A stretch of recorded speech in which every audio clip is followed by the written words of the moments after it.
I think books and slow travel really do the same sort of thing, in that it's that much slower, more reflective, more immersive way of being in a place, in an experience, in a book, and in any of that.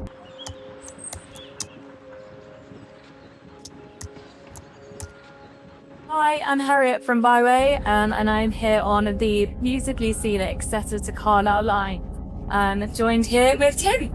My name's Tim Frenneaux. I curate a book club called Adventurous Ink.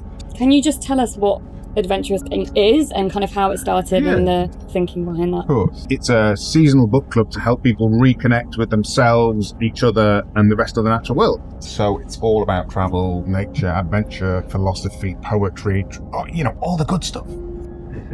So I started selling sustainable outdoor clothing and equipment. I quite soon realised that I didn't really want to be pumping up the consumer bubble. What I wanted to be doing was help people have better experiences while they were out there. So that segued into books to help people have those experiences. Particularly now, when we've got social media and AI and all those things that make us so busy, people are really starting to appreciate stuff like books again. It's people reconsidering what's important and really reacting against the pace of the modern world. Sometimes it's all about growth and progress, and then other times it is much more about slowing down. It is a completely different way of being in the moment. Is there a little note in there from you? Every book comes out with there used to be handwritten letters, and then I realised people couldn't read my handwriting. So when the books arrive, there's a little note from me that says, this is why I chose it, and this is why I paired these books together. Because, genuinely, I really feel like I've got a connection with all of our community. You're on Team Slow, and I'm just wondering how your philosophy of kind of slowness enriches your own life, and also how that relates to the way that you travel. I changed my life to be on Team Slow.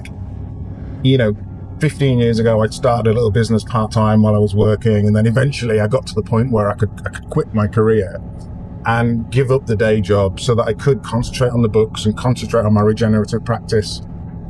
Because I realised that in the busyness of everyday life and work and everything, I just didn't have time to develop my own philosophy and practice. And I couldn't have done that if I was constantly 9 to 5 and then trying to run a business on the side of it. So I needed to stop. I needed to leave that, slow right down to develop who I am and how I am in the world and my practice. How is that slowness integrated into the way that you do book clubs? Because you could be churning out books all the time. And we used to do a book a month, and it was exhausting. Eventually I slowed right down, and we just do 8 books a year, and we do it 4 times a year, so 2 books each season. Reading shouldn't be about having to pick it up and read it. It's got to be something that you come to at your own pace. And that slowing down also meant that we sent less books each year, and we use less packaging. How does that make its way into the way that you travel or the way that you explore the world? I think the thing that I've got from the books is I'm able to go for the same walk in the woods next to my house with a dog every morning, and every morning it's different. So I don't have to do that one big trip a year.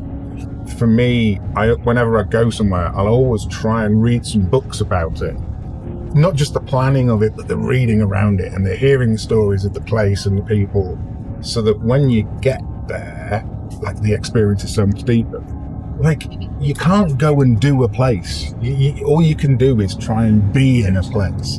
And I think the books and observing the way that authors observe the world has made me change the way I observe the world. Can you see any interesting trends in contemporary writing in the books that you're putting out there? So about a decade ago, and there was a real shift to these new nature writers. And I think now what a lot of writers are trying to do is understand what this moment that we're living through is. You'll see lots more reflection on colonialism, nationalism, all the other parts of what's happening in this moment. And I think that's the shift that we've had, is that at one time the new nature writing was all about the inner self, and now it's a bit more about the outer self.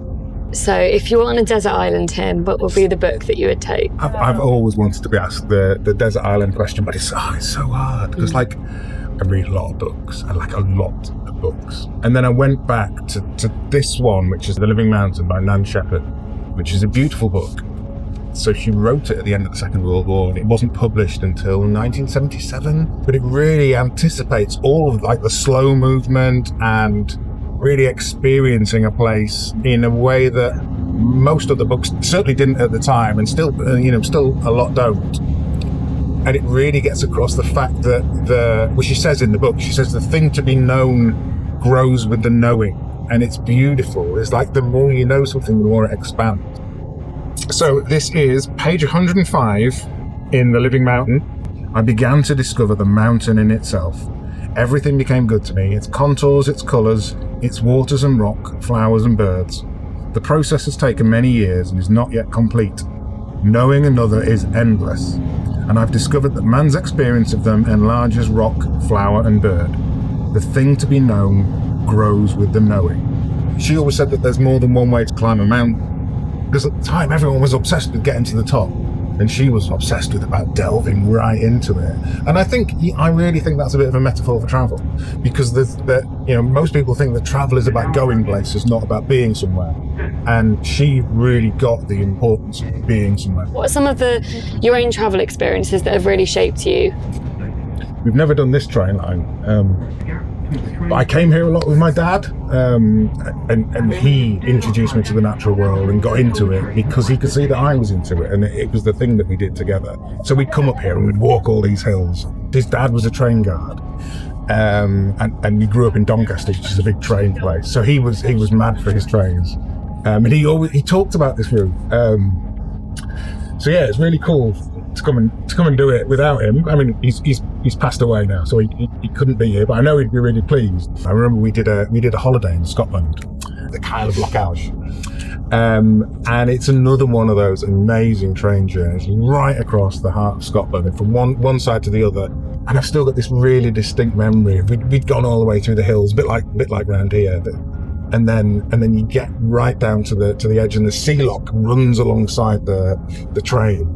And at this time, we used to go on holiday to Scarborough, so there'd be a slightly murky North Sea. That was my understanding of the sea. And all of a sudden, there was this turquoise blue sea underneath the train as we went right along the edge, and it stuck with me forever. So yeah, I love a train journey, and I love a train journey in the mountains. And yeah, I've got my dad to thank for that. So bless him. Thanks, Dad.